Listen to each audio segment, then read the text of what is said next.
Live. Welcome all to our second day of the Ars Electronica Festival 2020 Old Observatory Leiden edition. We are live broadcasting from the Old Observatory in the city center of Leiden in the Netherlands.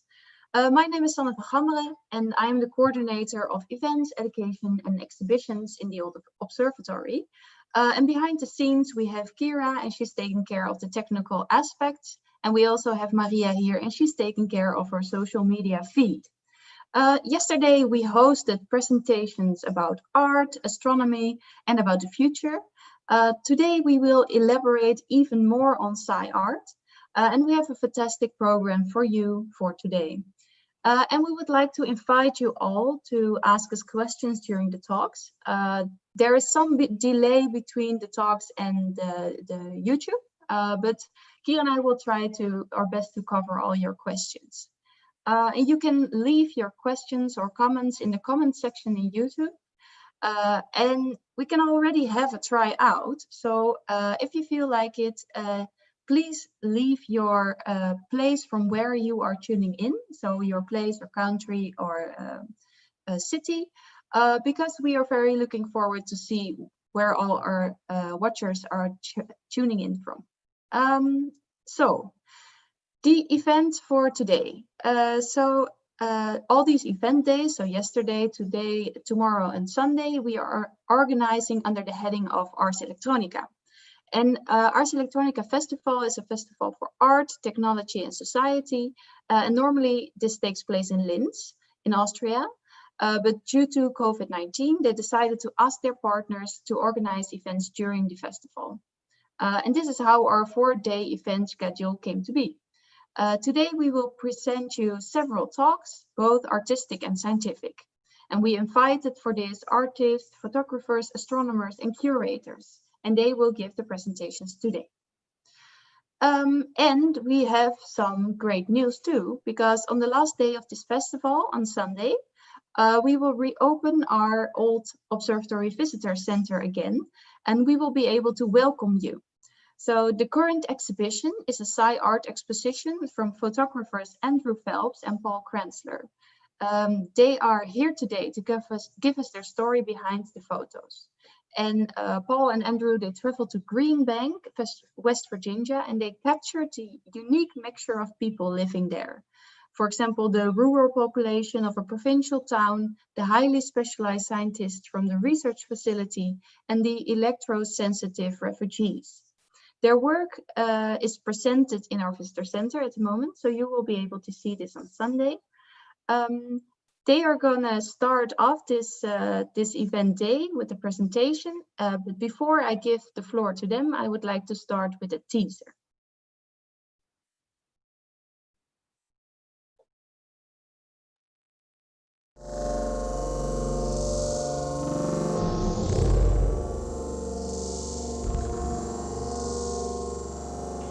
You know, the observatory's been here all my life. The observatory come in the late 50s, early 60s. They come in and bought the land up. You know, I was just young then. Since coming here, there's a lot. It has opened up a lot of scientific activity because obviously the big telescope. But my passion has been since back even in graduate school is to study how galaxies form. When they have a cell phone or an iPad and it has wireless communications, where is that radiation going? Personally, I think there is something out there. We are just too small in the universe to be the only people around. I mean, if you look at the different galaxies around, there has to be something out there somewhere.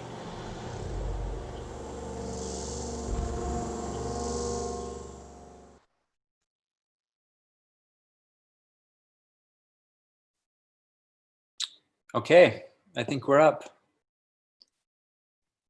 Yes, we are. Good afternoon. Please, Andrew and Paul, go ahead. Thanks, Sanne. Thanks for the introduction. Thanks for having us back again. It was a lot of fun yesterday. We'll see if we can do it again. I hope we say roughly the same thing, but might be a little different. So I'm going to start sharing my screen now and tell you a little bit about our project.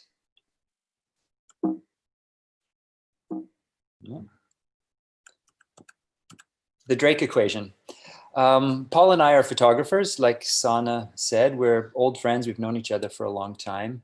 And over the years, we've always known we wanted to do some kind of project together. We're both interested in telling stories about the landscape through portraits and addressing sort of social documentary ideas, but in an artistic way. And what you see here is our newest book called The Drake Equation, which is being exhibited right now in the Visitor Center, which will be open again on Sunday. And in 2015, Paul and I just made a journey really purely out of curiosity, without any assignment or any real backing behind us, to a town in Green Bank, West Virginia, and began our project, The Drake Equation. The Drake Equation, I know there are a lot of scientists in the audience, so I probably don't have to say too much about what it is, but it's an equation which was created in 1961 by the astrophysicist Frank Drake. And what it is an assumption to try to calculate the probability of us ever finding intelligent life in space. And the various points of the formula relate to various aspects that are needed for life to exist in outer space. For example, the fraction of formed stars that have planets, or the fraction of planets bearing life on which intelligent civilized life has developed. So you can see it's a very fragile formula, because if any one of these aspects is zero, then there won't be life. Obviously, every one of the factors is at least one, because we're here on Earth. This is a picture of Frank Drake in 1961. He was invited to give the opening lecture at one of the first SETI meetings. And the SETI organization, the Search for Extraterrestrial Intelligence, was sort of founded in the early 60s based on a lot of work that Frank Drake did. And they still use the Drake equation and his calculations and his philosophy to try and search for extraterrestrial life in this part of the United States that's called the National Radio Quiet Zone. And why it's a quiet zone we'll get to in a minute. This map shows you kind of where it is geographically located. It's a rather large piece of the United States that has been designated as radio free. I think Paul's going to say a little bit now about why it's actually there. As Andrew said, Frank Drake set up the Drake equation in 1961, and actually we saw the house and also the first radio telescope that Frank Drake built. And the telescope was it looks like a sculpture. It's of metal, and it's maybe like 2 meters high and 3 meters long. Doesn't really look like a telescope, but this was the first one he did. And soon after his equation, they decided to build huge radio telescopes. And then they did research where to build it. And they found that place in the Appalachians. The hills would absorb any disturbing electromagnetic waves. And it was back then it was very thinly populated. And it was just 5 hours away from Washington, D.C. They also did research about the development that is to be expected in the next decades. And back then in the 70s, there was some coal mining, there was some timber industry, and they predicted this industry to even decline, to even go down, and that's what happened. And now the area is really very, very thinly populated, which makes it the perfect place for those radio telescopes, and which actually makes it possible at all to really exclude such a large area from wireless technology. Yeah, the way a radio telescope works, I'm sure most of the people watching know this, but it's listening and receiving electromagnetic waves coming from space. And because of their high sensitivity, they had to create this radio-free zone. And to give a little bit of a scale as to the size of it, the picture you're looking at now is called the Green Bank Telescope, the GBT. The locals call it the Great Big Thing because it's a massive structure. And this is an image of me standing, not even in the middle of it. Paul is actually in the middle of it, and I'm sort of walking out slowly towards one end. You can't normally do this. We were sort of allowed the privilege of climbing up onto it one day. The scopes collect electromagnetic waves coming from a long distances, and they translate this information into data that they use to generate imagery or collect information about distant parts of the galaxy. The technology part was the first thing we were interested in. Like anybody, when you discover Green Bank, you're immediately fascinated by these amazing big radio telescopes. But why we quickly decided to go there is we found it's not only about the technology. Because it's a radio-free quiet zone, in the 1960s, that just meant you couldn't have a television or you couldn't have a radio. But now it means you can't have Wi-Fi and there's no electromagnetic smog. So we met a lot of people who are pilgriming there and moving there who claim to be electromagnetic hypersensitive, allergic to electrosmog. And so there are these people, there's this new face of Green Bank who are moving in and kind of becoming have discovered this as sort of a mecca, as a place where they can live peacefully. Like Paul said, the place is unfortunately plagued with poverty because there's really no industry left. If you're not working for the telescopes, there isn't much to do. And the third thing we were kind of fascinated by are these locals who have figured out how to live in a very simple rural lifestyle, living off of the land. And hunting, specifically bear hunting and deer hunting, is actually the largest source of protein and meat for the people who live there. This man, who we'll talk about later, has actually lived on the same house and the same land that his family's lived on for hundreds of years. So it was these three very different cultures coming together, of the astrophysicists, the locals who live primarily off of hunting, and then these new citizens of Green Bank, the electromagnetic hypersensitives, who I guess took our interest and led us to this place in West Virginia. Yeah, and you have also to add this, that at least two of these groups, like the electromagnetic hypersensitives and the scientists, really have two different interests. The one group is really like anti-technology, and the scientists are very much pro-technology, but they are there for the same reason. They are there for the reason because of very low electromagnetic noise. And the discussion about the harmful potential of electrosmog, I mean, it even becomes more an issue day by day with 5G and everything. And Andrew and we didn't really judge, and we didn't really had a certain opinion about that, about electromagnetic hypersensitivity, but also not about extraterrestrial life. We accepted it, and we just observed, and we were there to somehow make a project, a photographic project, about the totally invisible of these things.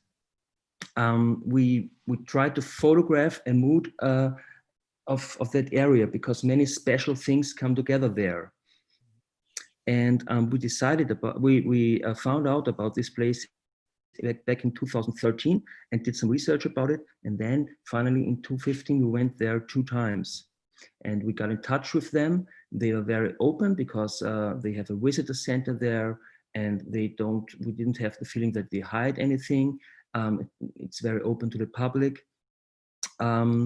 And so we were taken good care of there. But still, the area had many surprises to us, right, Andrew?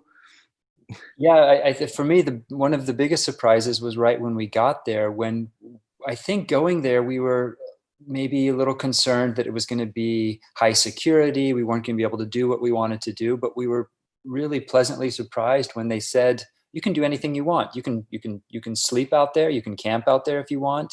Just don't climb on anything, and don't have anything electronic with you.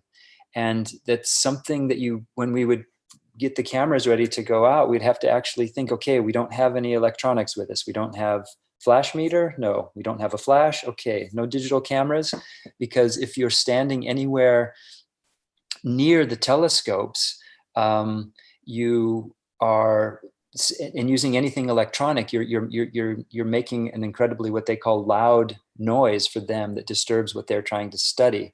They're working on measuring waves in an increment called a Jansky, and a Jansky is a millionth of a millionth of a millionth of 1 watt. Mm. When we stand there next to the telescopes and take a digital picture, and our digital camera is maybe 300th of a watt, for them that's an incredibly loud electromagnetic noise. The way we moved around, we just basically had a rental car filled with cameras, and it was challenging and interesting when you don't have a cell phone to sort of coordinate and plan your day. You just sort of leave in the morning, and it's kind of like being in a river. You float somewhere and you meet somebody and they pass you on to somebody else. Yeah. I think Paul's going to talk about this amazing. Yeah, and then on the one hand, you have this group of world-leading scientists, very well funded to really search with huge effort for extraterrestrial life. Even today, a certain percentage of the manpower there has to be dedicated to the search of extraterrestrial life, whatever it may look like.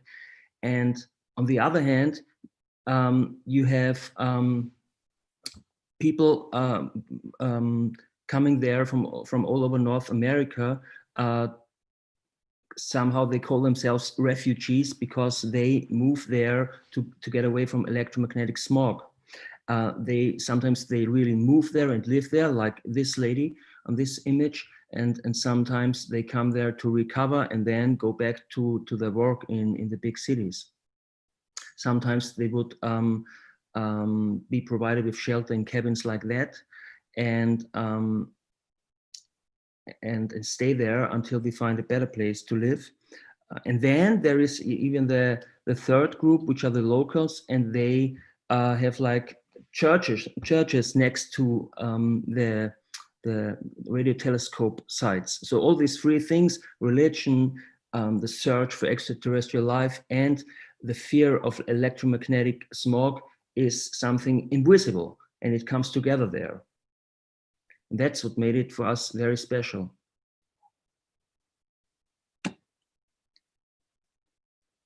And very often, like this lady, even if you look at the blanket, it's also connected to the Methodist church. The locals sometimes really don't know actually what the telescopes really do there, and there are many anecdotes that they would cover aliens in the buildings of around the site and things like that, or similar to the area B51 or B52, right? So many anecdotes are told by the locals about this place too. And another aspect that was really interesting for us, I mentioned in the beginning of this guy, Chief Warner. He and his family took us bear hunting one day, and for them, it's more than just kind of a weekend excursion. It's really a lifestyle. They own dogs that they go hunting with, and every weekend they're out hunting bear. But it's also really because they need the bear meat. They eat the bear meat, but they also sell it. It's a source of income, and they're actually an abundance of wildlife there. Some people think it's because of the telescopes and because there's no Wi-Fi that the animals are very abundant. But for example, a bear normally has 1, maybe 2 babies, but here most of the bears have 3 babies. So they actually promote bear hunting there because they need to hunt the bears. Maybe one of the most fascinating days for me when we were there, on one day in the morning, we went bear hunting with Chief and his family, and we actually ran a bear up a tree. They didn't shoot it. Thankfully, it was kind of a small bear. They might have shot it if we'd have asked them to, but we didn't kill a bear, but we could have. And on the same afternoon, we ended up making that photograph where I was walking inside great big telescope. So literally within 2 or 3 hours, I went from this very raw kind of archaic event of hunting a bear with dogs and guns to actually walking in the dish of this scope where there were electromagnetic particles that had been traveling for who knows how long. There's a typical in most small town America. There's a heavy gun culture, but it's just sort of a part of their lifestyle there. The guns feel more like tools instead of weapons. Paul, why don't you talk about Wayne? Yeah. This is Wayne in his trailer, and his trailer was like a breakfast store and a grocery store. It was and it is one of the very few places where you could buy grocery there. There are no big stores there. You would have to drive for 1.5 hours or something to a place where you could really go for shopping. And it's a very poor area. Actually, West Virginia is the second poorest state in the United States. Just I think Mississippi is poorer. And there is no work there. And if it wasn't for the GBT, for the telescope center, there wouldn't be any jobs at all there, I think. And there used to be, as we said before, lumber industry and coal industry, but that went down. They had several huge floodings there in the 80s, and since then the industry died really.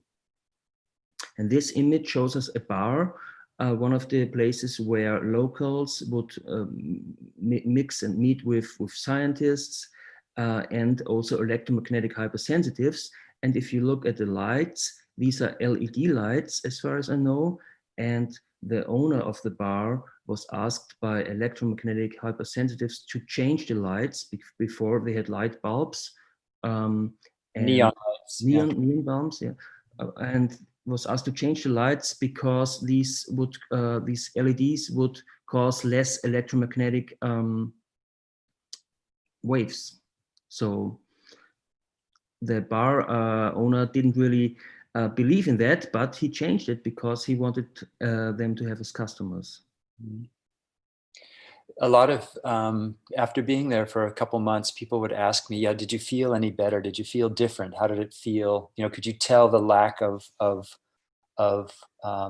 radio signals and Wi-Fi? And I didn't feel physically any different, but mentally it was great not to have a phone for several weeks at a time. Mm-hmm.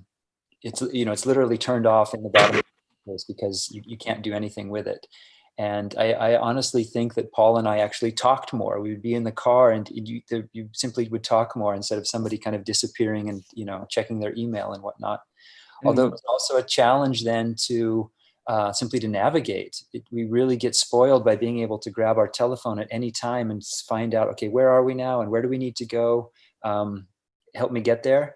And when you're actually then more reliant on a map, coordinating appointments with people is a little more difficult because you sort of have to, drive to their house and knock on the door to see if they're there. And if they're not there, you can leave a note and you can go back the next day and maybe you see them.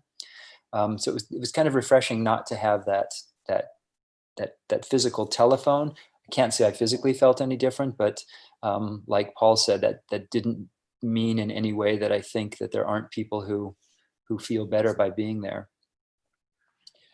Yeah, I mean, for us as photographic artists who went there to meet the people and to learn about this place, it was just work-wise, it was good to not have a smartphone because this way we would just talk to people more and it would be not weird to talk to them because they are used to that strangers would stop and ask for a way or something like that.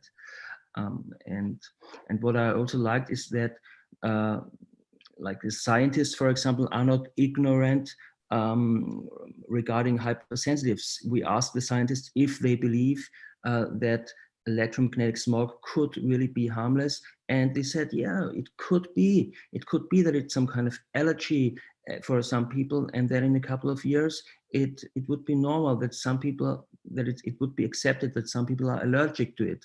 On the other hand, most people that we asked agreed that there must be some extraterrestrial life out there and were interested in it.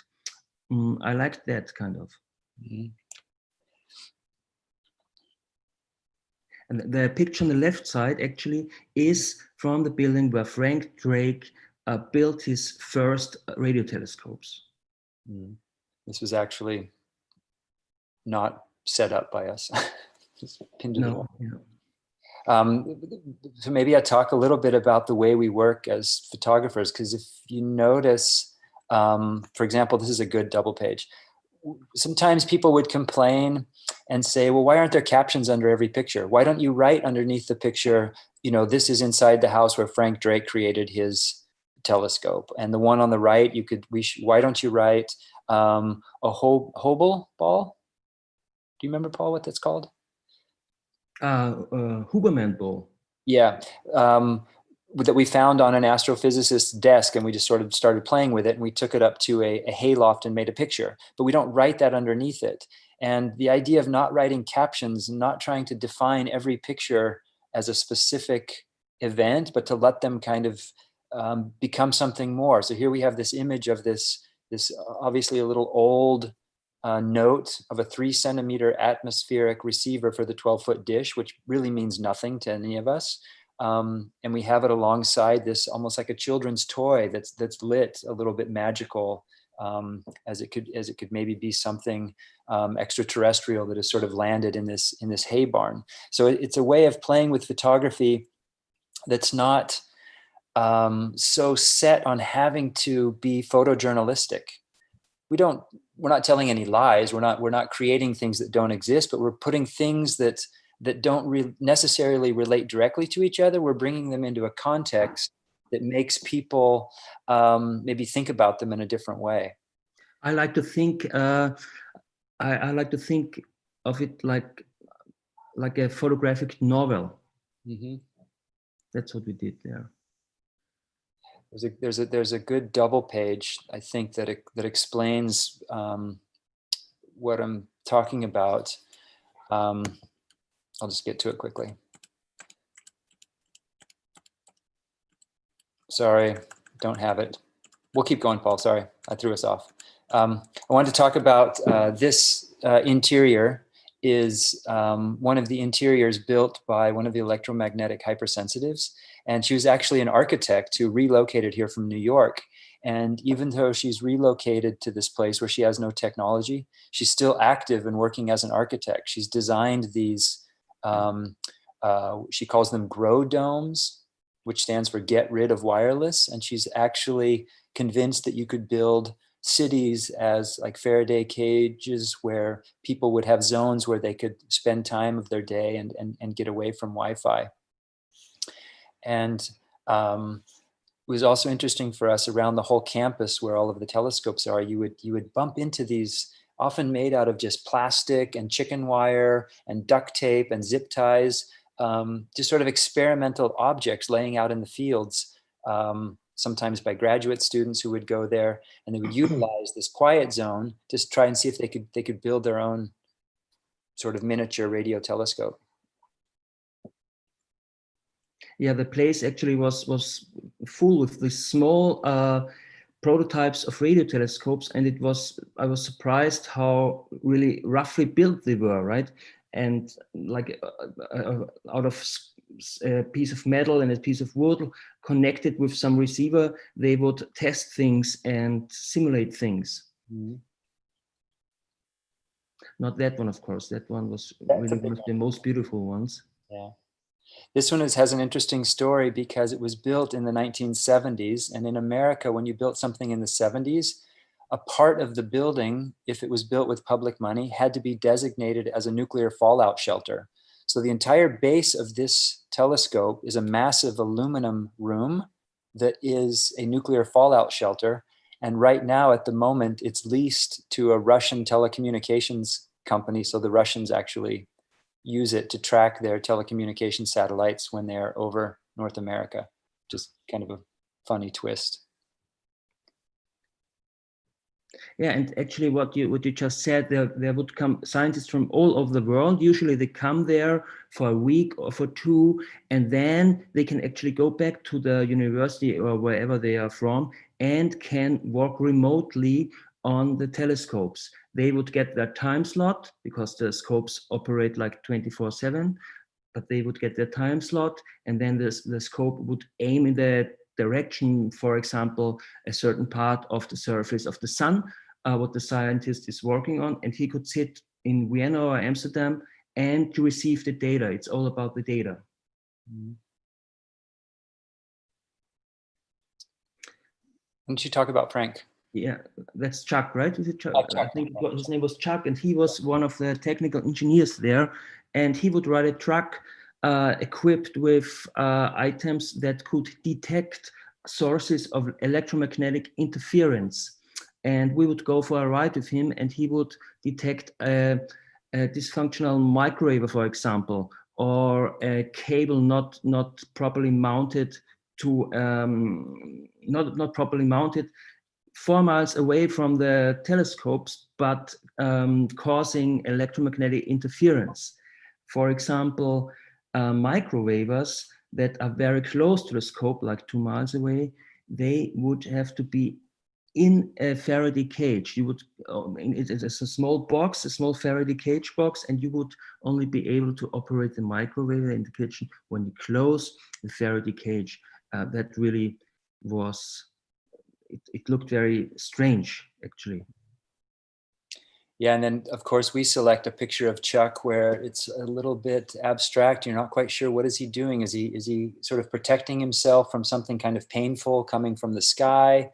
What he's doing is he's technically trying to take a look at a power line to see if he can see if it's defected, but he's just trying to block the sun out of his face. But it becomes this moment that's a little more than just him actually doing his work.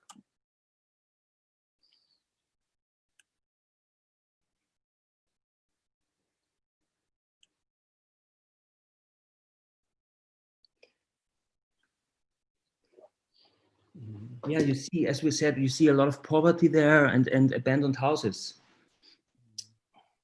Many of the houses were not, after the last big, they had huge floods there, and many of the houses were not built up again.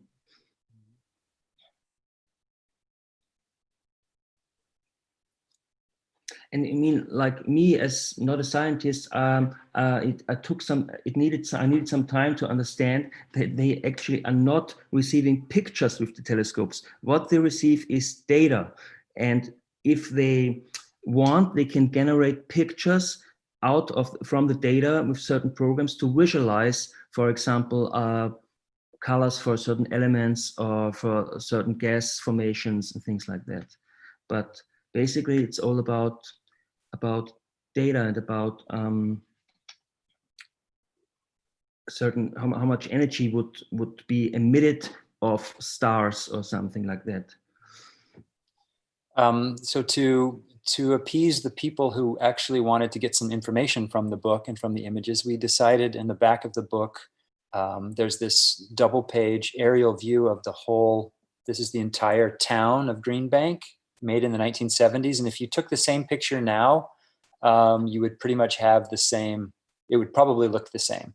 Maybe even more wood, right? Maybe more forest, yeah. Yeah.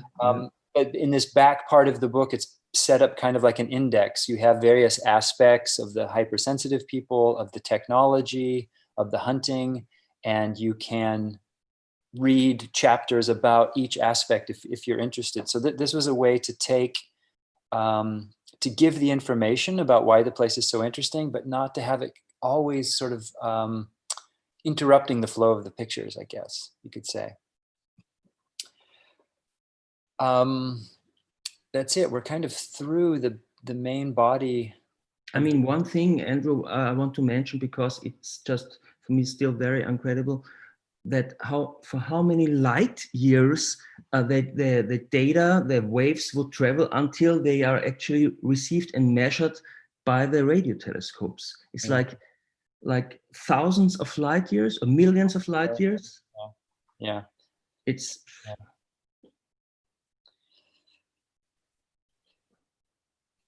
So I don't know if there's been any questions that have come in. I would. So in the beginning of this year, we had the opening of the Drake equation exhibition in our visitor center. And I remember, Andrew, you told me this great story about this man. Yes. And I was really intrigued by the story. Can you please share it with us? Yeah. This is Frank. Right, Paul? Yeah. This Yes. is. Paul and I saw Frank in the control room one day, and we both just, of course, fell in love with the way he looked, and we thought, that's our crazy professor. This is what we thought all astrophysicists would look like. They don't, but we were fascinated with him, and we were a little bit disappointed because he just didn't want anything to do with us. And he basically said, okay, you can be here, just don't bother me, because I'm expecting some data today that I've been waiting for a long time. So this picture is actually made with Paul standing behind Frank's computer. And as Frank is just completely lost in this, for him, this amazing data that he's receiving, Paul just sort of rested his camera on the top of his computer and made this picture. And I don't even know if he noticed the moment when you took the picture, Paul, because he was just so deep into this world that for him was so fascinating. And for us, it would have been something, that we would have been completely abstract. Yeah. And just white numbers on a black screen, but he was still somehow looking out into the universe with the telescope in that moment. we kind of said to each other, we said, I think he's looking at a picture of God or something. Yeah. It's like he's like seen something. That maybe brings up a good point that I didn't mention in the talk. This is the first project that Paul and I have ever done where it's completely collaborative. Every picture is titled or is credited with Phelps Kranzler. Every image, regardless of who made it, we consider it like in the body of work. And when we first started, it was really difficult because Paul and I, we work similar, but we have different ideas of what we want for a photograph. And at first, we're not sure how we're going to do this. I'm going to have my pictures and you're going to have your pictures.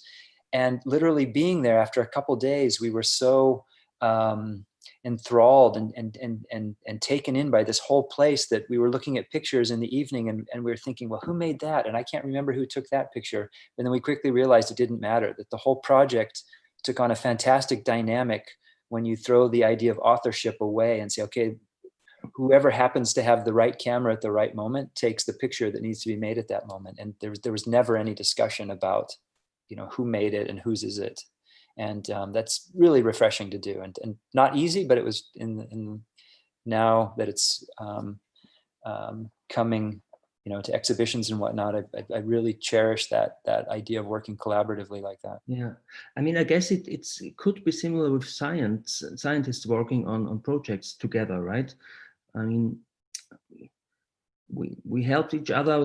Sometime I was doing the light, the setting up the flashlight. Sometimes Andrew would do that, and it just really it was really flowing very well. You could tell sometimes people felt more comfortable talking to an American, but other times they were kind of fascinated with this European guy who was there. So we got good at kind of utilizing that however we needed it. And I was wondering, so you stayed there for some time and you got to know the different communities quite well, I think. Where did you fit as artists in all these communities? Good question. Yeah, it's a good question. I think we were interesting for all of these groups, right? Somehow. That's why they welcomed us, yeah? And we didn't really fit into, we felt also well with all of them, right? Yeah, I think anybody, whether you're a scientist or a bear hunter or a hypersensitive, I think anybody feels really good when somebody else is honestly interested in their life and what they do. And Paul and I are both very curious people, and we can sit there with the technicians and the astrophysicists and we ask them questions and we talk to them and they realize, hey, we've done our research. We kind of know what we're talking about. And we're not there as journalists looking for the quick picture that every photojournalist makes, but that we were actually, when we told them we're staying for weeks, they were kind of blown away that why do you stay that long? Especially when we came back, when we returned after half a year. We returned again. They thought you were coming back. Up again. So it was. I would have to say I identified with the hypersensitives in the way that I enjoyed being back to this very analog process of photographing analog, because we were forced to photograph analog there. We couldn't use our digital cameras as often as we would like. We identified with the scientists because we're both just fascinated in science and technology, and photography is also something very, very technical and scientific.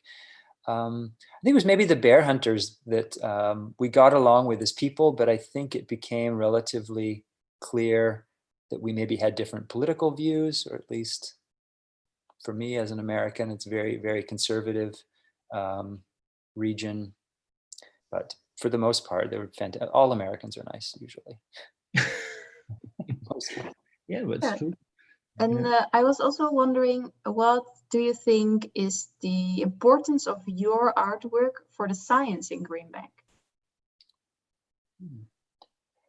I think the feedback we got from them was that they were really excited about the fact that we brought some sort of human layer to this whole project. They have a gift shop there, and all of the books are about the science and the technology and the telescopes and how amazing they look in the landscape, because they do look amazing in the landscape.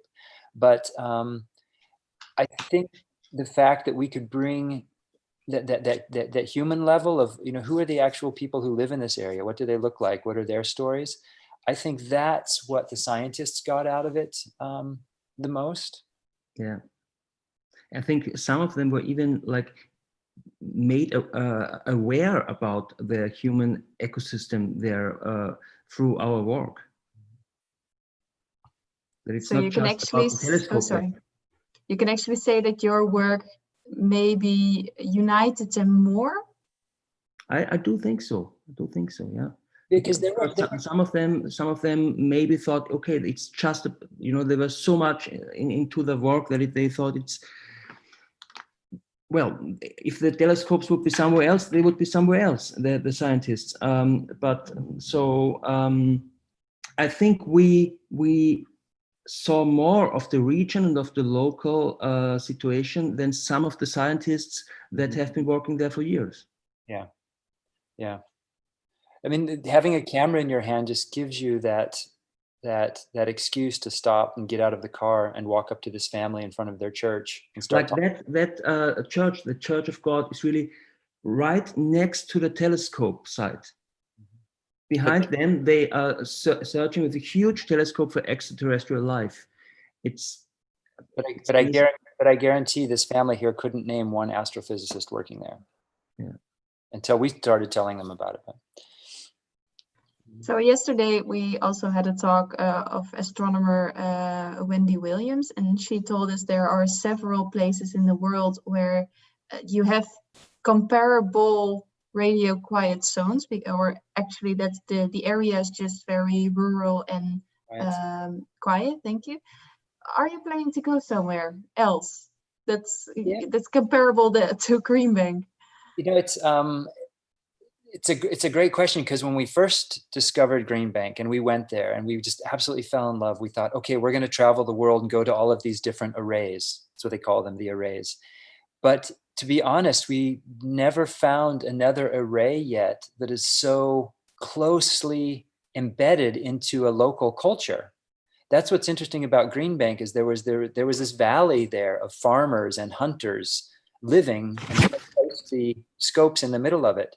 A lot of the arrays that she was showing yesterday, I mean, she showed some beautiful pictures of them, but the reason they're beautiful is because they're so remote and they're really in the middle of nowhere. So if we were to go to one of those remote arrays and try and do the same work, we would only be, working on that one technical aspect. We wouldn't have people like Wayne and... But we are interested in joint ventures. So if anybody of scientists watching now has recommendations or ideas, please get in touch. Yeah, sure. Definitely. But I think to say, to travel the world and photograph arrays wouldn't have that kind of human aspect that this project had. Actually, I think we thought about that place in Hawaii, right? Because there is this holy mountain, right? I think this holy, for the natives there's this holy mountain where they are built radio telescopes, right? Something like that. Into the dish of a dead volcano. Yeah. Yeah. Okay, Andrew, and I actually, one of the other speakers tells me it's about Mauna Kea, Hawaii. Oh, there you go. See, done more research than we have. Yeah. So, So, that's and cool to go sorry. there. Yeah. Yeah, you should. So, Andrew and Paul, thank you very much for your presentation. Sharing then. All right. Yeah, thank you. Thank you. So as we've been saying before, people will be able to see this exhibition again starting from Sunday. We are opening our visitor center again, and you just can come by and see the artworks of Andrew and Paul. Thank you very much. Thank you. Thank you, Simon. Thanks for having us. So before we go on to the second part of this event, we will take a short break. And I would like to invite you all again around 6:15. So you will have some time to grab something to drink or anything you like. And we would like to welcome you back at 6:15 for the next presentation about powers of 10. This is a tool to visualize and scale the universe, but we're gonna hear way more about it after the break. So see you back at 6:15. Thank you.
Hello again. We are back from our break and you are listening still to the second event day of Ars Electronica Festival 2020, live from the Old Observatory in Leiden, the Netherlands.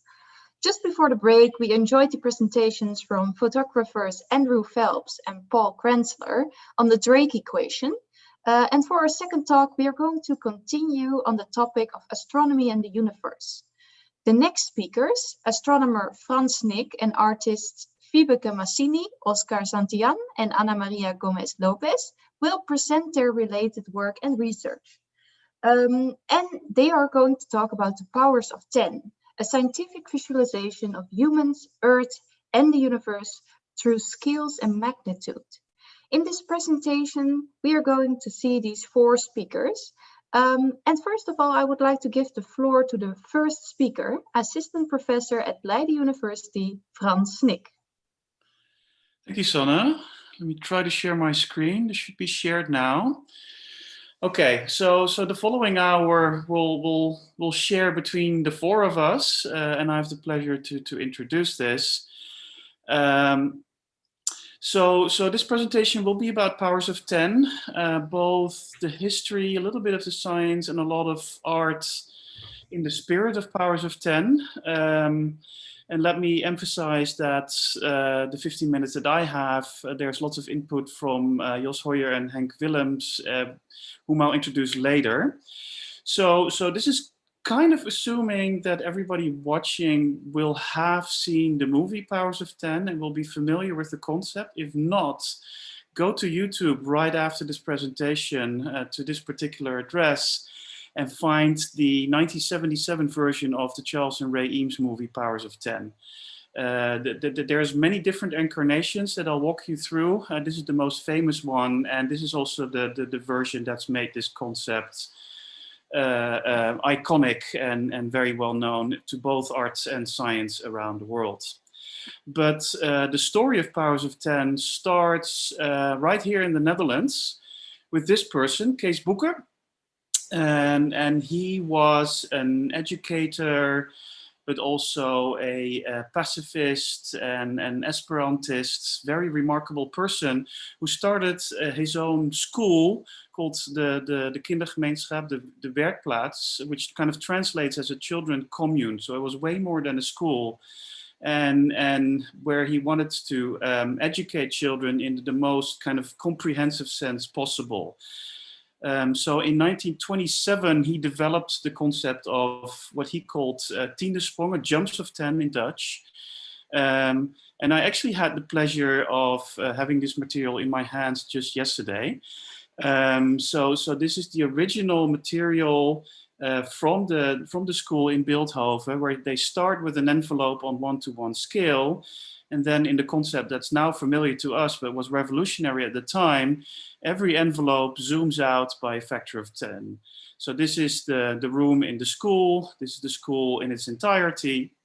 And every envelope zooms out this factor of 10. And you see that the structure was not very rigorous. It was not exactly the same frame every time. And the envelopes were not square. But the concept is very, very clear. So we start zooming out. We see that this is indeed way back when the Netherlands was not complete yet. Zooming out further and going to the solar system, where certainly things become 3-dimensional. And he had assignments putting all the planets in the right order and the right relative distances. Going out to some nearby stars, but again, not in the right configuration. And this is kind of where it stops. But then he goes back to the scale of the school and starts zooming into biology, chemistry, and a bit of physics. And in this case, there's a Gigantosaurus in front of the school. And if we zoom in to this schoolgirl, for Kees Boeker, it was really about the human scale, the here and now, to zoom in and out from. And the girl comes back a lot during this presentation. And in fact, he made these drawings together with his school children. So here we start zooming in. There's a pet on her hand, in this case a rat and a mosquito, and we zoom in. And this is actually the last one still remaining from this set. So 1927. And this was in Beeldhoven, close to Utrecht. And in Utrecht in 1939, there was a young student of astronomy who later on became a famous astronomer called Henk van der Hulst. And in 1939, he made a notebook with this very clear concept of the square and the square that we now know from powers of 10, actually also in my virtual background. And this notebook actually was rediscovered only a year and a half ago. And this is the oldest reference where there's a complete scientific elaboration of powers of 10. It actually doesn't start with the human scale. It just starts at the smallest power and goes all the way to astronomy to the largest power, but also very rigorous following of this concept of a square and a square.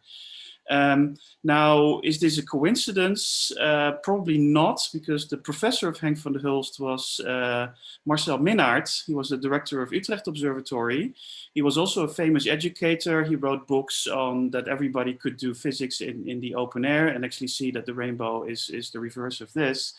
And he also lived in Beeldhoven, and he also was a pacifist and an Esperantist. So he circulated in the same circles as Bucke, and there must have been communications between them, but mostly orally.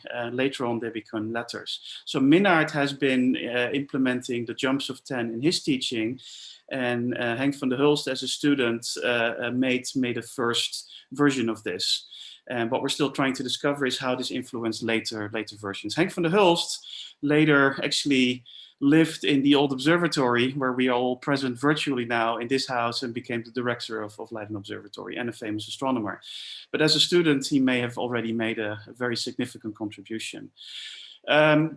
So Kees Bucke in the 1950s produced this book, Cosmic View, in English in the US, where he made his concept famous, where it was also picked up by artists and scientists in the US. And of course, Charles and Ray Eames picked it up and made their famous versions, several versions of Powers of 10, and that's where it really became a worldwide icon. So let me just run through the powers of 10 as they were visualized by Henk van der Hulst on the left in 1939, Kees Bucke in Cosmic View in 1957, and Charles and Ray Eames on the right in their famous movie. And I'm just, like Henk van der Hulst, starting with the smallest scale. So Charles and Ray Eames, they already had a further zoom in than previous incarnations. And then every step is a power of 10 going to the atoms, the atomic nucleus, which Henk van der Hulst got the scale somewhat wrong, but this was brand new science at the time. So what Henk van der Hulst did get right is the electrons going around the nucleus, which manifest them in shells, and this was brand new quantum mechanics at the time for him. So zooming out, where Kees Bucke and Charles and Ray Eames specifically go to biology. So here you see DNA, and Kees Bucke, we'll see where we end up. Henk van der Hulst sticks to physics, which he knew well as a student of astrophysics. So here there are some steps that Henk van der Hulst skips. Here's clearly the biology. This is a white blood cell, if I'm not mistaken. You also see that Kees Bucke has a 15 by 15 square, whereas Charles and Ray Eames and Henk van der Hulst have a 10 by 10 square, and we'll see later why we think that is. So zooming out, going slightly towards more familiar scales. So here's the hand. Also, Charles and Ray Eames took the hand from Kees Bucke.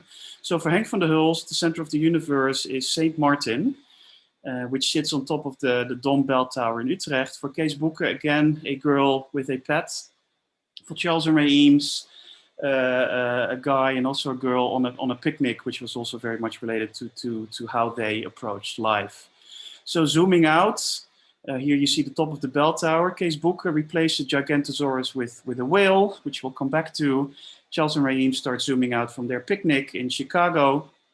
This is actually the Red Plaid School from Kees Bucke. Zooming out, zooming out. And this is where it gets interesting. So first of all, Charles and Ray Eames kind of mishandled the Earth to fit in the box, where it really doesn't. This is the correct scale. And this is probably why Kees Bucke chose the 15 by 15 to make the Earth fit in. Now, of course, the drawing by Henk van der Hulst really looks like the later drawing by Kees Bucke, because, of course, the Netherlands is here in nadir. but the accuracy with which Van der Hulst drew this is pretty remarkable. And we know actually now from other archival material that he used a mathematical construction to draw this. And we're still investigating if this drawing, which we also know has been reproduced more technically serious, in the end formed the basis of the later versions by Kees Boeke. So zooming out further, of course, we see the moon orbiting the Earth. We see the orbits of the planets. And remarkably, the orbit of Pluto is already in Henk van der Hulst's notebook, whereas Pluto was discovered just a few years prior, so including the strange elliptical orbit. So zooming out further and further, where Van der Hulst already knew distances to nearby stars that he dug up from the library in Utrecht. Also, Kees Boeke does exactly the same thing. May have used the same reference sources. There may actually have been communication there. Where it gets really interesting is when we zoom out, where we now know we see the Milky Way represented by this flat spirally disk. Henk van der Hulst has an amorphous blob of stars. And that's because back then, the shape of the Milky Way was not known. In fact, Henk van der Hulst, a few years later during the war, when he moved to Leiden, invented the technique that was after the war used to map the Milky Way. So the reason that Van der Hulst doesn't have the Milky Way as a spiral structure is that he himself still had to invent the way to do that. So zooming out further, distances to nearby galaxies, and then galaxies everywhere, still kind of uniformly distributed, also for Kees Boeke, actually on the advice of Marcel Minnaert. And now we know that galaxies come in clusters and bunches and all kinds of structure. Kees Boeke does venture out further than where Charles and Ray Eames dared to go. So I think for the history of science, this is very interesting to see how these things evolve, but also kind of the science communication and visualization aspects are very interesting to trace. So going back to Kees Boeke, in 57, he made a version that was actually part of a traveling exhibition. Afterwards, his book came out. And Charles and Ray Eames were certainly not the first people to pick that up and make movies of it. There's a fairly exotic version by an Armenian filmmaker in Hollywood called Hagopian, who bought the copyright to the book and made this very early 60s versions of it, which is beautiful as it is clumsy with theremin music. It's very 60s sci-fi style. And the Eameses actually talked to the grandson of Ray Eames. They knew of this movie, but they never saw it. So they just heard that it was a failed attempt. So this movie, barely anybody has seen it, and they let the copyright lapse.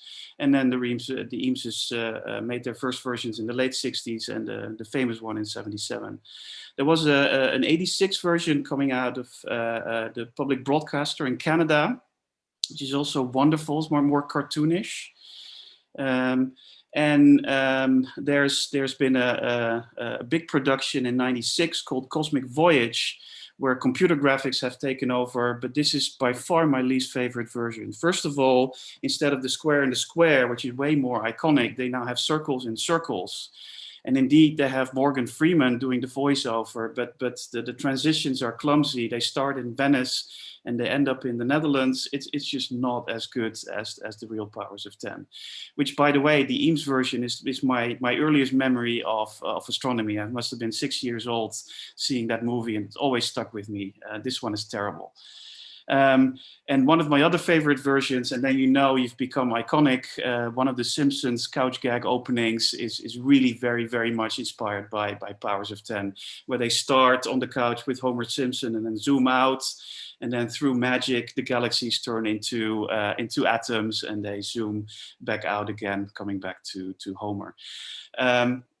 So I guess Powers of 10 is now still more relevant than ever. It's an absolute icon of science communication, showing how everything is connected, all the different scales, but more importantly, all the fields of science are connected with the human scale and the human humanity itself right in the middle.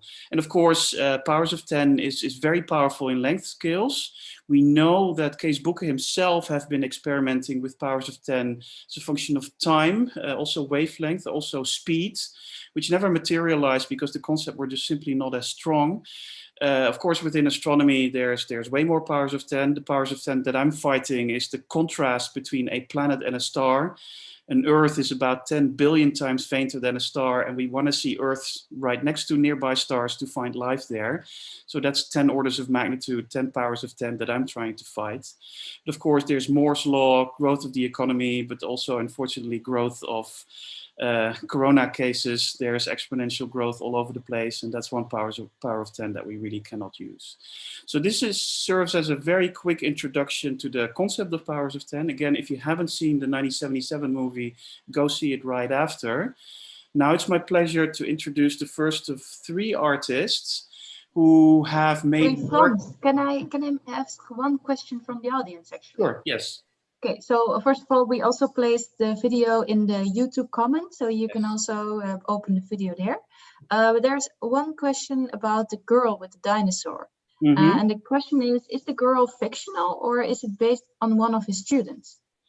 That's a very good question. So this particular girl is the daughter, I think the daughter of Freudenthal, who was another educator in the Utrecht circles.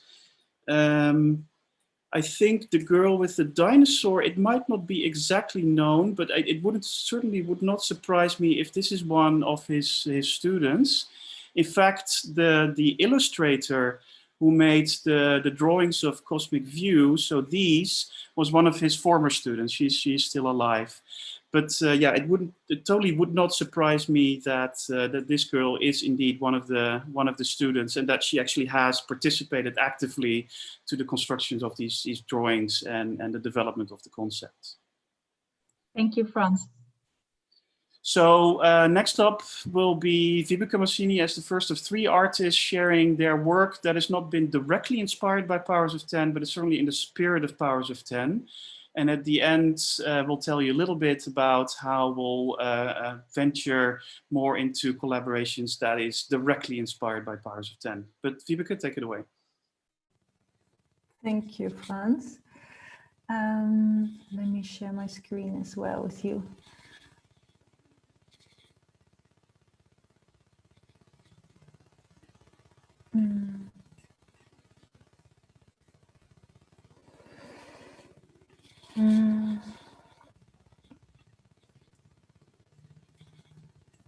So I have the great pleasure to be joining you from a new computer. So I'm sorry for the slight delay that might come with that.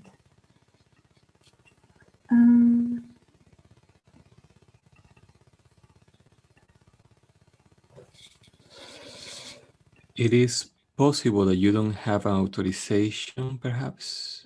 Is it possible, perhaps, Sunny? Do you know about it?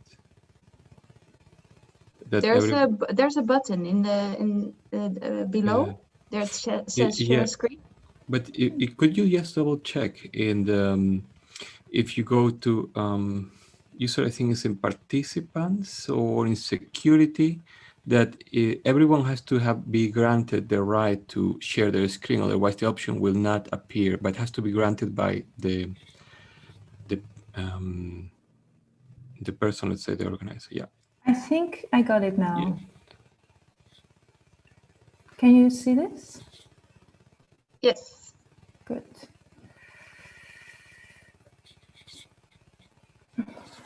Then this should do it. All right. Thank you for bearing with me. And thank you, Frans, for this ever mind-blowing presentation and introduction to this material. And for me, it really shows that when we relate to something, it ultimately is a matter of scale. And well, to introduce myself, I'm Vibeke Massini. I'm a visual artist and a writer living in the Netherlands. And I'm also a sculpture tutor at the Royal Academy here in The Hague. And when encountering these incredible publications that we just went through, that informed so much the more known Eames video of Powers of 10, I was immediately drawn to this one frame in particular within the case book version. And there's many reasons for that. It is a very strange scene where a girl on a deck chair is accompanied by this giant whale. Just another Friday afternoon, one might think, with the unfortunate amount of whale strandings lately. But these two entities, they don't come each other across like that, so nonchalantly. But these two entities, they are very related in the sense that they can both relate to being mammals, both having heartbeats and being able to look each other in the eye, and yet their scale and their living environment drastically separates them. And if we get a sense of the size of the whale in the first image, then this zoomed out one makes the size of the whale even more impressive. For now, the comparison is not between the girl and the whale, but the building and the whale, while the girl has turned into an anonymous dot, and the whale is still very much recognizable. And it really gives a sense of how truly big a whale can be. And years ago, when a dead whale had beached on the coast of Scheveningen in the Netherlands, I went there because I wanted to experience this big body of a whale in relation to my own. But when I arrived there, this is what I encountered, and the whale was nowhere to be seen. It had yet been cut up into pieces and gathered into these containers that you see here. And so the container had become the reference point to the otherwise invisible whale body. And the container became this object chosen as the suitable size to contain a whale, to which indirectly we still got a sense of, or I still got a sense of the size of that whale. But the only way in which I could see this body of the whale, which I had intended to, was by lifting my cell phone, as you see this man doing in the picture, above my head and pointing it into the container. And well, this is what that turned into. And it wasn't really what I had come there for, since the first view of a whale I had ever had was this one. It was an image that was still compressed to the size of the screen of my phone. And while I had actually wanted to compare my own body to that body of a whale. And I think thinking back about that scene, it's actually most of all that truly giant stench that I encountered that gave a sense of how big the source of that might be, this rotting dead whale. And in 2015, much related to that incident, I made a book about the relative size of a whale, which started from the seemingly simple question, how heavy is a blue whale? And this animal is known to be the heaviest animal to have ever lived on Earth. So Google will give you the answer in kilograms without hesitation. But I found that the answer that was offered to me, I found it problematic in two ways. The first one being that the amount of kilograms which the answer consisted of was beyond anything that could fit my frame of reference. So I simply kept forgetting it, for it was beyond my imagination or beyond anything I'd ever experienced. And the second problem that I had was with the answer that Google suggested for the weight of the heaviest animal on Earth, was that the amount of kilograms that were offered were those measured on land, when the only reason the blue whale was ever able to grow so big was over millions of years in which this animal evolved in the ocean waters, where it lives a lifetime relatively weightless. And so I did not find the answer to my question really sufficient. That is why I felt the need to make this book. And I thought, because I thought this was so typical in a way, that we describe something that we assign something characteristics based on the characteristics that the subject has in our own context rather than the context of the subject in question. And so I made this artist book, which explores the complicated issue of weight. And in a way, this book points at the relativity of size in a general way, with the pages of this book, when they would be laid out, unfolded, they together cover the same length as that of the longest blue whale ever measured, which sums up to 33.85 meters. And seeing the Van der Hulst publication that we just saw in Frank's presentation, I was so happily reminded of the dynamics between the scale of book page and the information it refers to when I saw the earliest version of his Powers of 10. And that was the image that also I opened my presentation with, where the line he drew on the page, the line, the line that is seen on that page, it both refers to the circumference of the Earth or part of the equator, but it also reminds of the size of the rules in this modest notebook of Van der Hulst. So there's these two entirely wildly different scales in place. And well, since that project, whales have resurfaced within my work, within my practice, where I became very interested in this intimate relationship between human bodies and whale bodies, and the different scales in which the one is present in the other. Of course, one image that many people would be familiar with is that of Jonah within the mouth of a whale, and that's a very graphic one. But there's different ways in which traces of human existence, such as pollutants, have penetrated within the body of whales. And in fact, they are among the most polluted animals in the world caused by human society.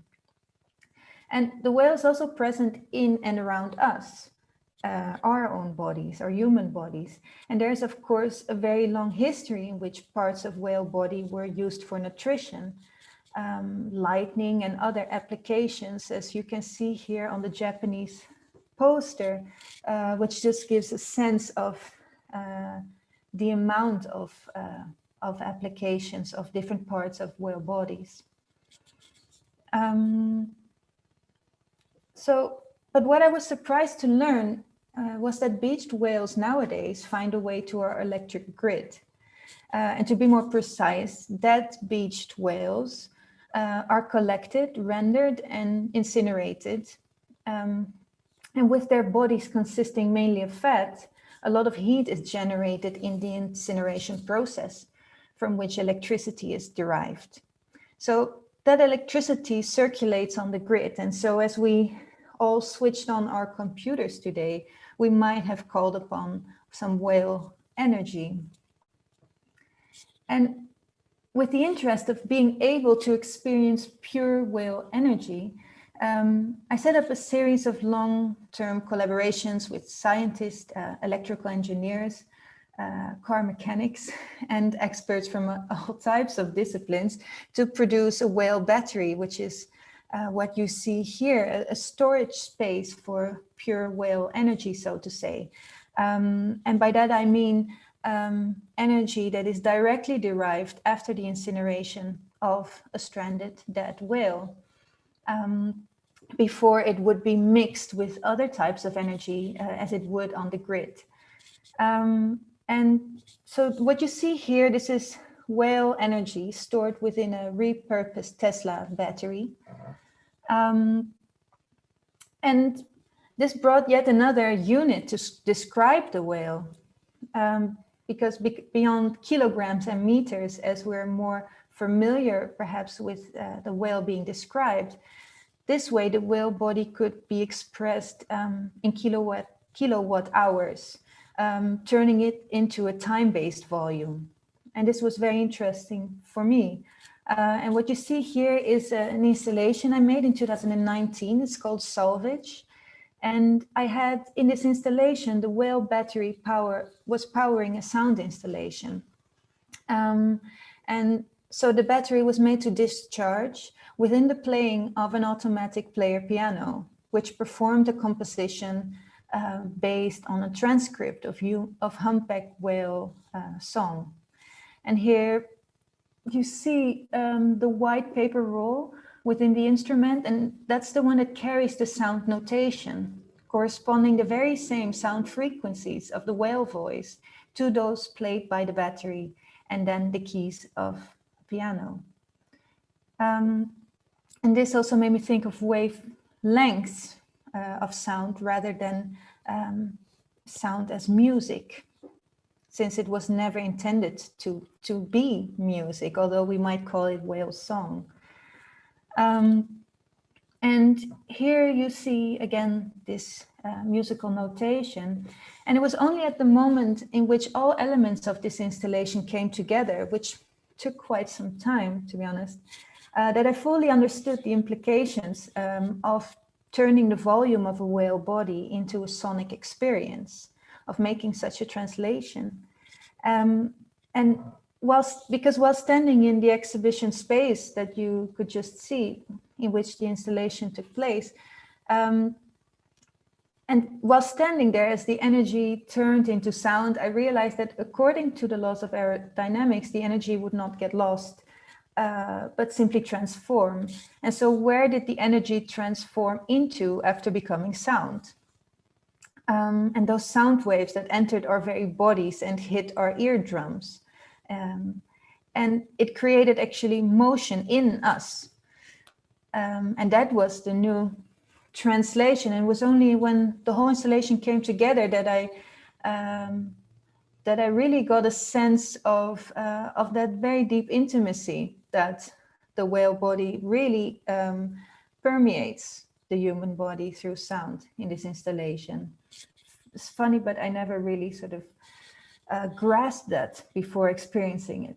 And ever since that, I became interested in this very intimate relationship, as I mentioned, with something seemingly abstract as electricity. And it has made me to explore my art practice as a way to bridge those levels of magnitude, to have a close experience of something seemingly distant in terms of location, time, and medium alike. And this has yet led me to explore other unlikely sources of electricity that are part of the grid. And this is still very much in process, not much helped with the last few months, as you imagine. But I'm currently collaborating with a power station in the Swiss Alps. Here you see a little fragment from their installation, and here as well. And they use melting ice and glacier water of the environment there to generate electricity, from which about 130,000 Swiss households can charge their computers a year. So that's the next translation that I'm conducting, in which electricity is central, and the transformation that electricity embodies, or electric energy, is central at. And I think I will leave it at that, and give the talking stick on to Oscar Santillan. Thank you.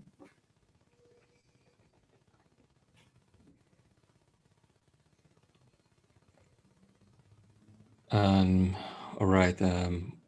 Well, thank you, Viveke, for the really exciting presentation, and also to Franz. I'm always fascinated by first by the storytelling of Franz, by how committed you being, Franz, to this research, to find really all the different connections between these different scientists, and follow this beautiful idea of how through mathematics we can really understand how to travel, how to journey in a simple way, in a seemingly simple way, from minus infinity to plus infinity.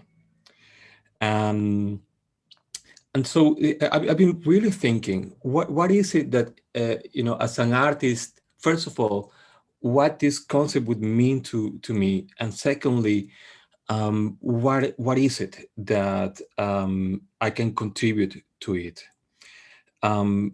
So in one sense, scale is something, or well, first of all, powers of 10, at least in the way in which we are discussing it, is related to space.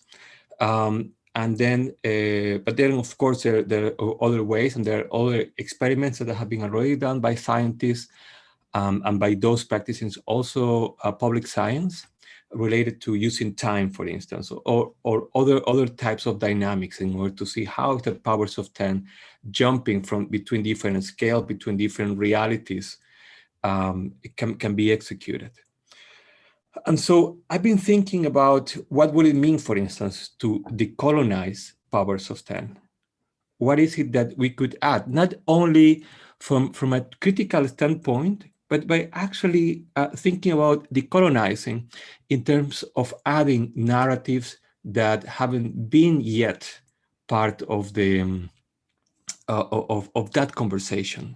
What is it that has been not yet included, that would actually, not only for the sake of inclusion, but actually because that inclusion for sure will add up certain aspects of reality that we are not taking into consideration. So from powers of 10, I was thinking about something that happens with powers of 10, is that we are basically speaking about this sequential way in which we can move from in space, from one dimension to another, or from one scale to another. And I was thinking, really, it is perhaps something that we as artists can do, and well, many other people do, is to think about in terms of, once we realize about these jumps, how we can connect these jumps. So right now, Powers of 10 has this beautiful way of being executed as a sequential line of jumps. And I've been thinking, okay, so if we have this jump here, and this here, and this here, and this here, what would happen, for instance, if we acknowledge that every jump entails an ecology? And secondly, what would happen when we try to connect one ecology, not with the next one in that scale, but actually with this one here and this one here? And of course, then all of a sudden we are going into something that, well, I'm tempted to say, because of my short knowledge of mathematics, that may defy mathematics, but I doubt. I'm sure any good mathematician shows up and shows me that there is an equation to do that thing that I'm just talking about, which would be just fantastic to encounter. But anyways, all of this said, I'm just mentioning this because I want to talk from a perspective of connectivity, of powers of 10 as connectivity. And what about starting with powers of 10, rather than from the Netherlands in this case? What would happen if, let's say, we start in the Amazon? And I'm gonna share my screen now.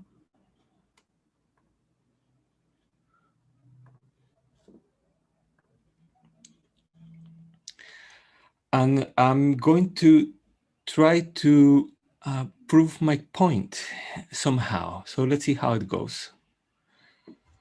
The image we have here is, I said I'm going to start in the Amazon, but actually before we go to the Amazon, I might have to do a quick stop in the moon. So this is an image of a metal plate left behind by Neil Armstrong. This is a mission.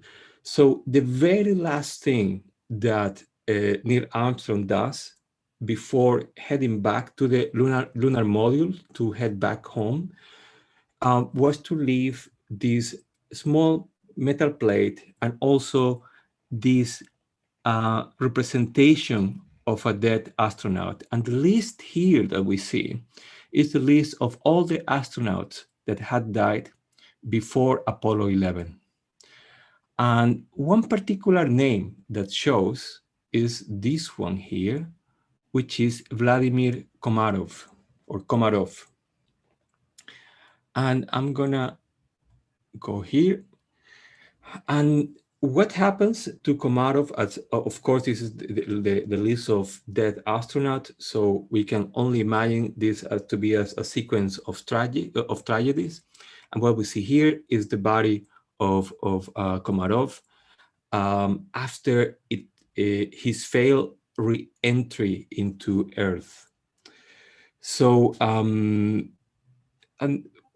this is very, very interesting because this is a picture, an image that exists because of Komarov himself. So already suspecting that the Soviet Politburo was putting too much pressure on the scientists and knowing that the risks that they were taking were even bigger than they should be in terms of the complex engineering. Komarov asked that if he died, then his body should be publicly displayed. So, so this is very interesting because then this image exists because he wanted to.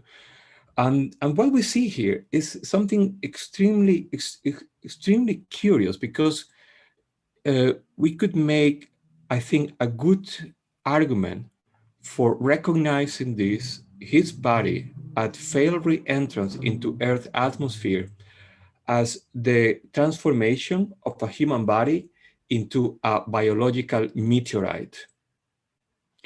And just thinking about death and life and death, the moment in which an astronaut who is a subject becomes an object of revere somehow, in the same way you would say, like for instance, here you see in the image, all these high-rank Soviet members of the military looking at the body of Komarov. And in a way that you would think is parallel to those many human communities and cultures that through time have revered meteorites.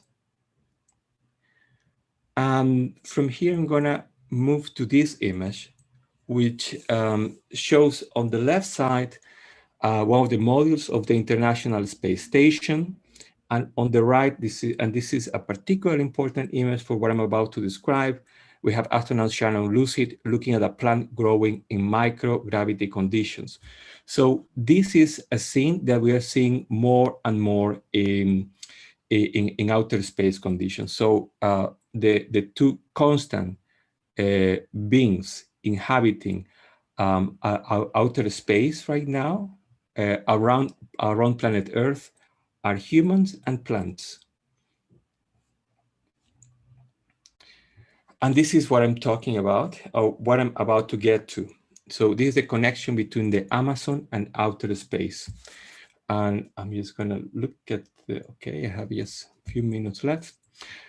And what I'm about to mention is the most recent project that I have just finished like 2 months ago.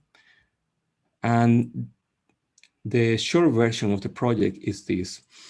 So this is an image. This is how everything began. This is an image of astronaut Neil Armstrong precisely in the Amazon rainforest in 1976 when he joined an archaeological expedition. And I came across a history or a little story that doesn't make part of the official history of that expedition, of that scientific expedition. So the man that you see here in this picture, in like almost or barely visible in between these two members of the expedition, is an Ecuadorian, is a member of the Ecuadorian military, well, it's a personnel of the Ecuadorian military, who was part of the expedition and who wanted, keep in mind that this is 1976, meaning this is 7 years after the expedition to or the moon landing.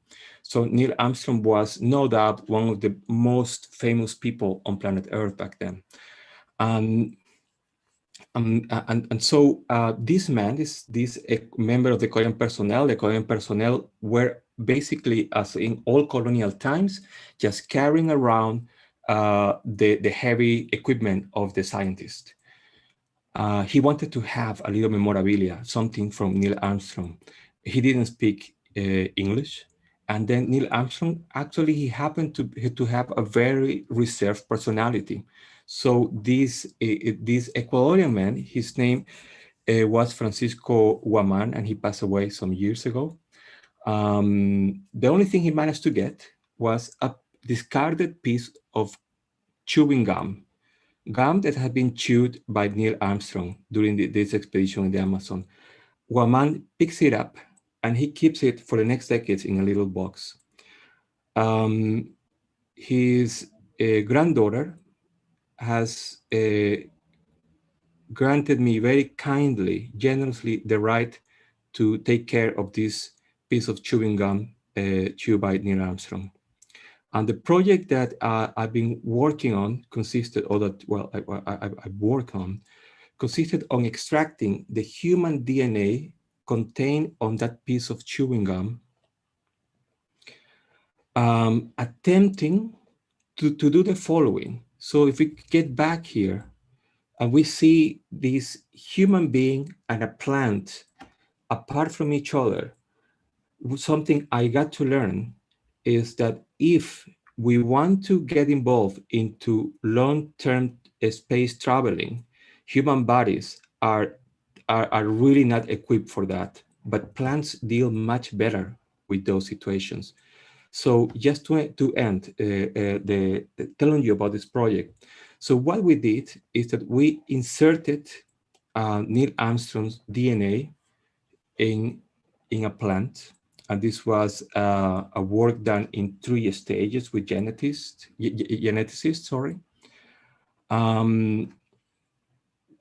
aiming that at some point in the future, Neil Armstrong could be sent back to outer space as a plant for long, and then he would be the first human or human plant totally ready for long-term outer space exploration. And these are just images of the installation of the piece that is titled Chewing Gum Codex. And that's where I'm gonna end. Thank you, Oscar. There's one question from the audience, and this question is, can you apply the powers of 10 to anything or anywhere? I would say that this is a really open question to all of us.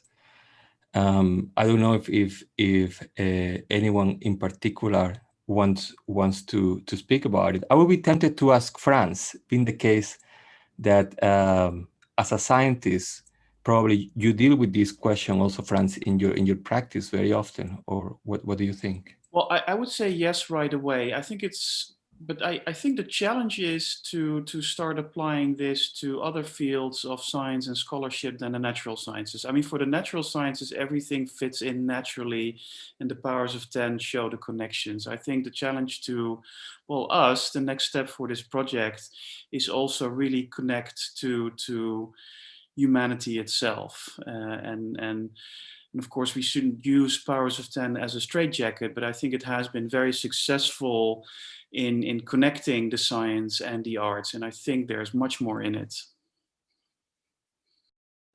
Thank you. So actually you think it is possible, but you still have to make the connections. Let's try. This is both a scientific and an artistic experiment that we'll happily take on. There's actually another question for Oscar. How did you deal with the ethical question of using Armstrong's DNA? Did you deal with any problems for permissions or etc.?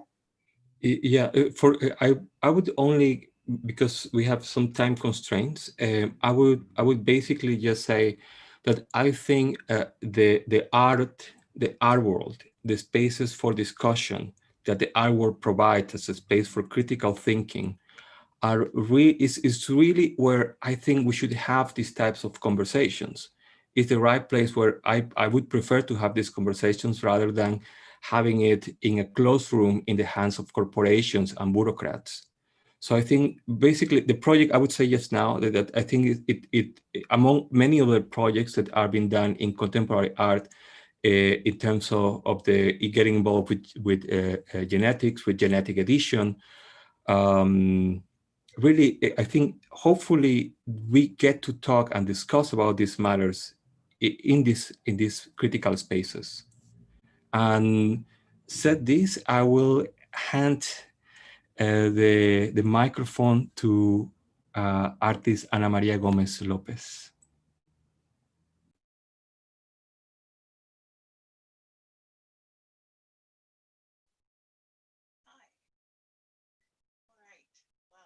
Sorry, Ana Maria, we can't hear you.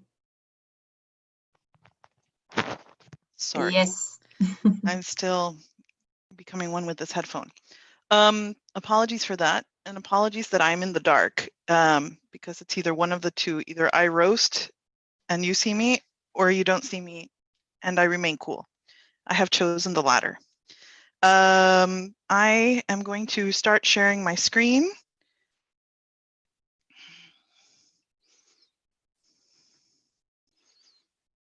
All right. I'm starting here. My name is Ana Maria Gomez Lopez. I really am quite dark, but here we go. I illuminate myself with my screen. I am not starting with an image that is my own, but an image that puzzles me. And I'm sure when I say puzzle, it's a very gratuitous way of describing this because it has been hard work done at Leiden University, at the Leiden Observatory, for quite some time. But the idea in this image that I gather, not being an expert, is that this is the first possible iteration of a double planetary orbit around the sun, or a sun, that is akin, if you will, to this orbital structure that we are familiar with in our solar system. And the idea of being able to grasp this more in the company of the Franz Nick very directly, but his colleagues at the Leiden Observatory, is something that has been really intriguing me. Not so much this particular image or this particular configuration, but the idea of how to really imagine an analog of life that doesn't depend on the biases that we carry terrestrially on Earth. And that I can relate to, at least from my own practice and frankly, my amateur curiosity in some levels that overlap with astrobiology. If this were not a corona-plagued time, I would have already seen this meteorite that I have been examining through bibliography, through photography, through documentation for some time. This is the AH, the Allen Hills 84001 meteorite, which is kind of a crux in astrobiology between geologists, between astronomers, between biologists, to say whether or not this has holotypes of life from outer space. I will not go into it very much, regretfully, but I will revisit the idea of life understood otherwise, saying very clearly that as a human, as a person, as a human, but as someone who was trained in human biology and very strongly angled towards the vascular, be it vascular plants or vascular animals, I carry a lot of biases that I have been trying to deconstruct for some time. And the idea is of how plants exist and take shape in a broader surface, be it, for example, our planetary surface, or be it in other surface I will show soon. The fact that if we were together physically during this presentation, we'd be right next to the Hortus Botanicus has not and does not escape me. Because the cornerstone of everything that biologists understand to be taxonomic bionomenclature, basically genus species naming conventions, comes from the work that Carl Linnaeus did there in 1735, or rather that which preceded 1735, where he published this first edition of Systema Natura, his first understanding of life on Earth understood categorically through this framing system, through this classification system. And there are a few puzzles in this particular convention, but one which he had very early on were cryptograms. And cryptograms were every plant that didn't reproduce through seed. In my previous professional life, I examined lichens, I examined that which was the cryptogamic or that reproduced in secret very closely. And that as an artist is something I revisit now to understand what is the interface between the human body and an external environment. And one of the conventions is the idea that there is a terrestrial basis, that there has, for better or for worse, you will still take the angling of a plant on the soil as a kind of implicit bias. Even if you're judging lichens, even if you're judging the cryptogamia, you're still talking about it in reference mostly to association to something that will in somehow way be grounded. And I love that Oscar showed this gravitational, if you will, garden inside the space station, because I think that idea of kind of removing the plant or the growth or the vegetative from the surface is really something that for me I'm trying to figure out. This is also not my image, but it gives a fair representation of sort of what were the vegetative states of planet Earth. And, you know, a lot of attention has been going to the cyanobacteria. And of course, we have been completely biased to examine land vegetation, but lichens is sort of a bit of a middle spot. And this, you know, is actually, this gap is something that attracts me very much. And I would love to be able to say more to this, but hopefully in a year's time after working with Franz, I'll be able to do a little bit more. On that, I only have to go back to the terrestrial, which is where I'm most familiar. Wow, I really illuminated with that slide. And sort of the ocean current and the idea of life dispersal. And I go back to my vascular plant bias, back to the seed, where people wiser than myself have been studying how seeds try to defy the terrestrial all the time, and not by air, which is common for us who kind of love to see dandelions or other ruderalia spreading through the wind, but actually through the much harder, difficult terrain of saline water through large distances and evading every kind of predatory influence. And some of those seeds make it to the Netherlands and other coasts crossing the Atlantic. Gerard Cadet is the gentleman you see here. He is at NIOS. He's recently retired from the Netherlands Institute for Oceanic Research, but among his many fascinating research areas are seeds, tropical seeds that make it to different coasts far from where they were originally from. I myself, given my sort of prejudices that I've described earlier and trying to defeat my own biases, have examined a seed which is very common horticulturally, the begonia seed, but which has a tropical origin, an Amazonian origin, and a hybrid origin, because most of the horticultural varieties that are purchased are very far from what they look like in situ.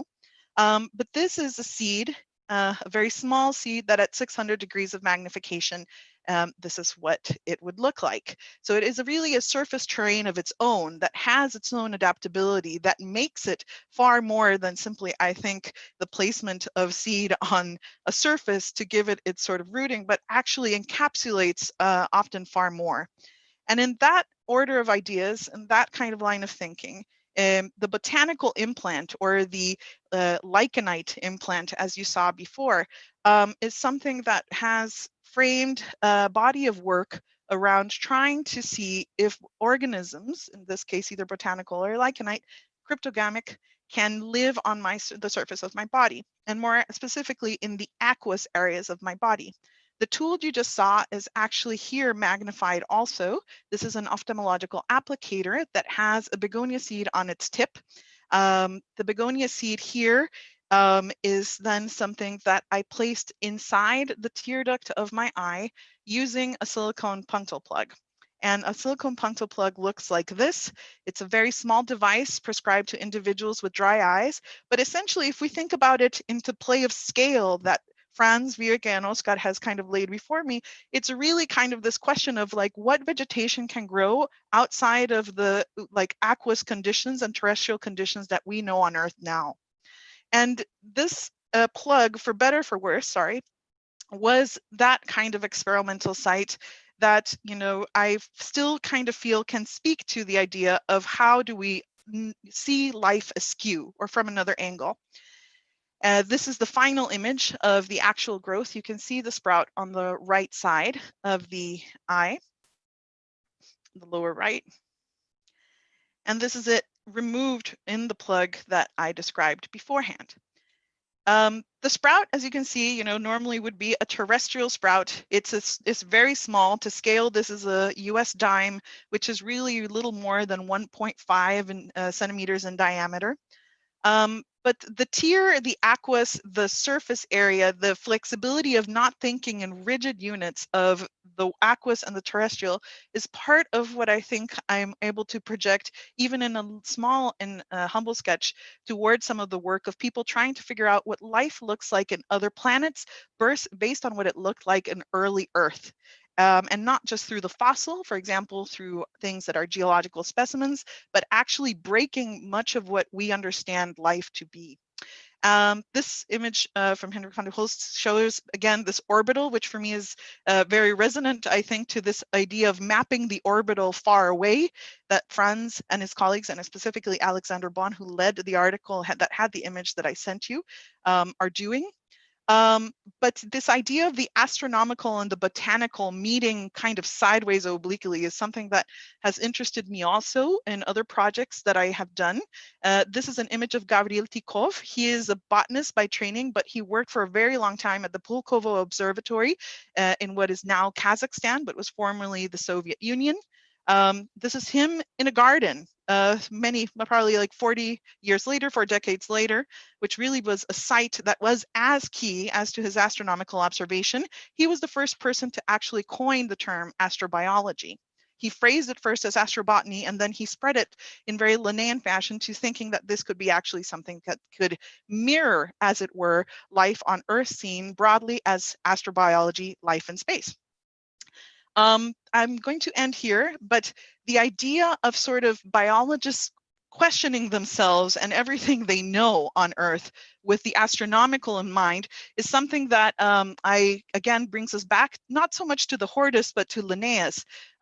While he was walking in Lapland in Sweden doing work that preceded his Systema Naturae, he named a couple of lichens and a couple of flowers based on constellations and figures that we now see. A lot of historians of science have said that this really is a mythical sort of way of connecting, for example, species names in Linnaeus to some of the botanical specimens he named, but there is also reason to think that it actually might have had an astronomical basis. And this kind of tracing of life askew, seen not just on the Hortus Botanicus and its sort of subsequent history as very reified biology, but kind of seeing it much more broadly, even when you don't have the empirical evidence for it, is something that also Christoph Huygens in Cosmotheros was something that he put forward alongside his observations of life, his observations of astronomical bodies. He posited a whole work around what is astronomy going to be able to inform of life seen from a completely speculative way. And it can be read as fiction, but I hardly can from somebody as rigorous as him. And this kind of idea of being able to think outside of yourself consistently is, while often seen as the flimsy and fancy of a scientist, is not necessarily that when we see it from many generations later. I'll end by saying that in looking up the term exotaxonomy, I was shocked to learn that it was Sir John Herschel who first used it. I was feeling rather proud of myself to think, oh, well, there should be the exotaxonomic, but of course somebody beat me 200 years before me in the form of a hoax. But I think it should be reclaimed. It's high time. And with that, I end, and thank you for your attention. Thank you so much, Anna Maria. I think it's just fantastic how this topic unites and inspires different disciplines to create new work and new collaborations, and it also creates a new way of looking at the world around it. Oh, Sane? I heard you. I can hear you, Sane. Oh, thank you. Yeah. It's just amazing how this topic creates a new way of looking at the world around us. And yeah, it's so inspiring to see ways you think about this topic, and all of you address it in a different way. So thank you so much. Maybe to wrap up, after this kind of roller coaster of zooming out and zooming in, let me zoom out once more and tell you that this is only the start of our story, and the story is already very rich, connecting artists and scientists, connecting all kinds of different views and research fields, and we'll certainly do much more of this. So at the Old Observatory, we aim to make not just one, but 2 exhibitions around Powers of 10. The first one being the historical material that I showed you a little bit of, but there's much more, including very obscure, beautiful incarnations that we want to show you, and also give you a kind of modern perspective on how changing views on science, how science itself evolved, but also specifically the science communication and the art science collaboration, which will explore much further in the second exhibition, where the artists that you see before you and several others will collaborate with scientists and scholars to explore new views and incarnations of Powers of 10 that'll be even more all-encompassing than the ones we have already seen. So there's much more to come. Thank you, Frans. And with this, I'd like to conclude the program of today, of the second day of the Ars Electronica Festival edition Leiden Observatory. Thanks to all the speakers who enlightened us with their great contributions. I would also like to thank all of you who tuned into our program. And if you like this, we have another event day tomorrow. We are welcoming the Moon Gallery and the Euro Moon Mars team. And they will talk about art and science as well. And they will cover topics, for example, how can you send art pieces to the moon? And what would these art pieces look like? And they are actually at the moment still building up the new exposition you can also see on Sunday. And please visit us on Sunday on. We will be reopening, and we are very much looking forward to welcoming you again here in Leiden. Dear all, have a great evening and hope to see you soon. Thanks, Anna.